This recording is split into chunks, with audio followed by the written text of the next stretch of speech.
কয়েকদিন বাসায় না থাকার কারণে অনেকগুলো কাজ একসাথে করে নিতে হলো।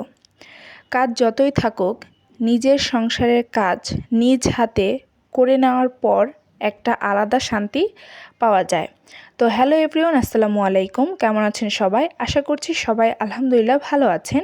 Welcome back to my channel Pushpi's lifestyle and cooking. আমি পুষ্পি আজকে আবারও হাজির হয়েছি আপনাদের সাথে দৈনন্দিন জীবনের একটি ব্লগ ভিডিও শেয়ার করার জন্য। আশা করছি আপনাদের সবার কাছে আমার এই ভিডিওটি ভালো লাগবে। আর ভিডিওটি ভালো লাগলে অবশ্যই কিন্তু আপনারা আমার চ্যানেলটি সাবস্ক্রাইব করতে ভুলবেন না।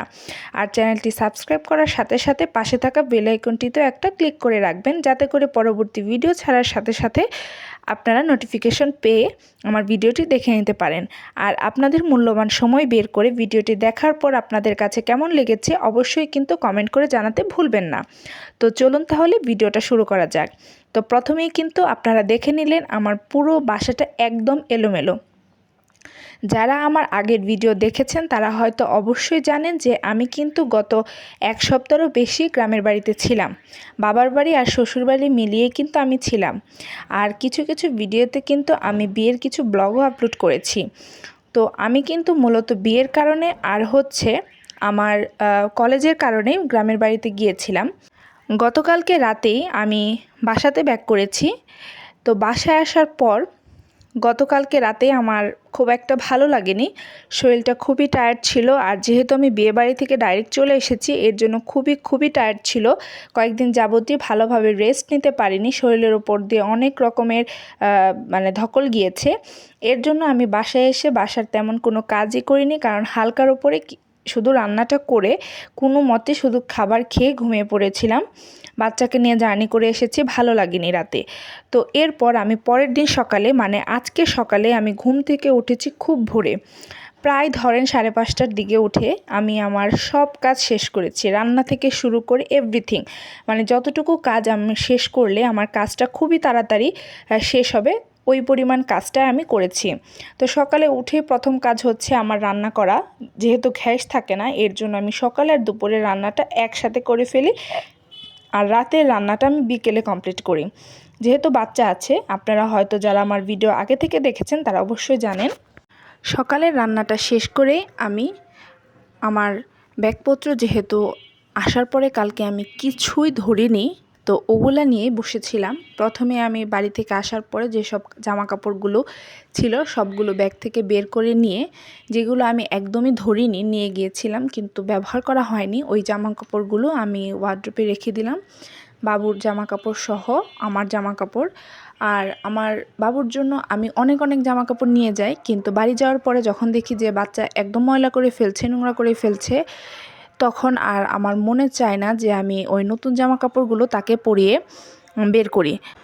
আর যেহেতু বিয়ে উপলক্ষে গিয়েছিলাম তাই কিছু কসমেটিকও নিয়েছিলাম, সেগুলোই বের করে আমি এখন গুছিয়ে রেখে দেব। আর এখানে দেখেন আমার ছেলের সাথে আমি একটু দুষ্টুমি করছিলাম। আমার বাচ্চা তোমাকে ব্যবহার করবে, এটা তুমি কি করবে বাবা? কি করবে এটা দিয়ে? তুমি কি এটা মুখে দিবে? তুমি ফেসিয়াল করবে? এটা দিয়ে মুখে ফেসিয়াল করবে? তুমি কি একটু লিপস্টিক দিবে? না না না, লিপস্টিক তো দেওয়া যাবে না বাবা। দেখেন দেখেন কিভাবে খুলে, দেখেন কি পরিমাণ। একদিন আমি এই লিপস্টিকটা জানেন আমার ছেলে দিয়ে দেখেন মাথাটাকে ভেঙে ফেলেছে। আমার ছেলে দেখেন এটা খুলে ফেলেছে। ও মাই গড, দেখেন কিভাবে লিপস্টিক দিচ্ছে সে। সবাই কিন্তু আমার ছেলেকে দেখার পর মাশাআল্লাহ বলে দিবেন অবশ্যই। দেখেন কিভাবে সে লিপস্টিক দিচ্ছে। ও মাই গড, আম্মু দেখো। কি দেখবো বাবা বলো? তুমি কি দিয়েছ? লিপস্টিক দিয়েছ? রেখে দাও, এখন রেখে দাও, হয়েছে। অবশ্যই কিন্তু আমার ছেলেকে দেখার পর আপনারা কেউ মাশাআল্লাহ বলতে ভুলবেন না। তো এরপর আমি সবগুলো জিনিসই আমার ড্রেসিং টেবিলে রেখে দিচ্ছিলাম। যদিও আমি সাজগোজ তেমন একটা করি না, টুকটাক সাজগোজ করি, এর জন্য আমার সাজের জিনিসপত্র খুব কম। এই ফেস পাউডার, এই ফেয়ার অ্যান্ড লাভলি চুনো আর ভ্যাসলিন, লিপস্টিক, এই টুকিটাকি জিনিসই আমার মূলত থাকে। আর আমি বিয়ে উপলক্ষে গিয়েছিলাম বলেই আমি এগুলো নিয়ে গিয়েছিলাম। যদি এরকম কোনো উদ্দেশ্য না থাকতো তাহলে এগুলো আমি নেই না। শুধু আমার বাচ্চার দুধ, হরলিক্স, ফিটার, এই সব জিনিস টুকিটাকি জিনিস আর কি নেওয়া হয়। তো এগুলোকে আমি খুব সুন্দর করে ড্রেসিং টেবিলে রাখার পর আমি বিছানার চাদরটা উঠিয়ে নিচ্ছি, কারণ অনেক দিন হয়েছে আমি বাসায় ছিলাম না, আমার হাজব্যান্ড একা বাসায় ছিল।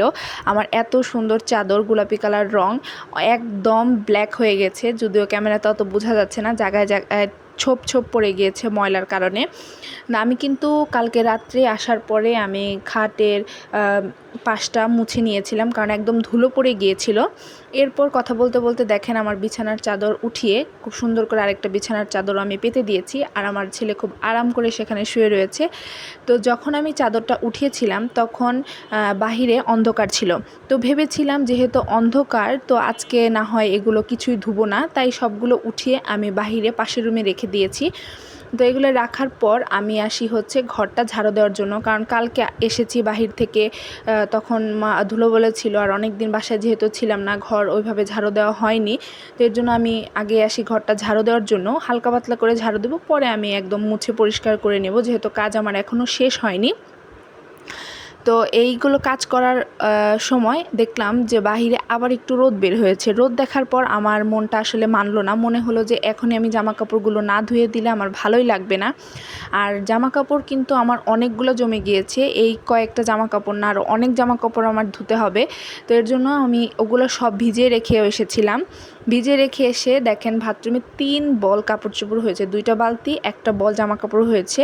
কারণ আমরা যেহেতু মোটর সাইকেলে জার্নি করি, আমার হাজব্যান্ডের প্যান্ট, গেঞ্জি, এরপর আমি বরকা, আমার হিজাব, তারপরে হচ্ছে বাড়িতে যে জামাটা পরেছিলাম, কারণ এগুলো তো আর এখন আপাতত পরা হবে না, বা এগুলো আর বেরও করবো না। এগুলোকে ধুয়ে যদি না রাখা হয় তাহলে এই ধুলাবালি, ঘাম, এইসব জিনিস সহ রেখে দিলে জামা কাপড়গুলোতে এক ধরনের ফাঙ্কাস পড়ে যাবে, পরবর্তীতে জামা কাপড়গুলো আর ভালো লাগবে না পরতে।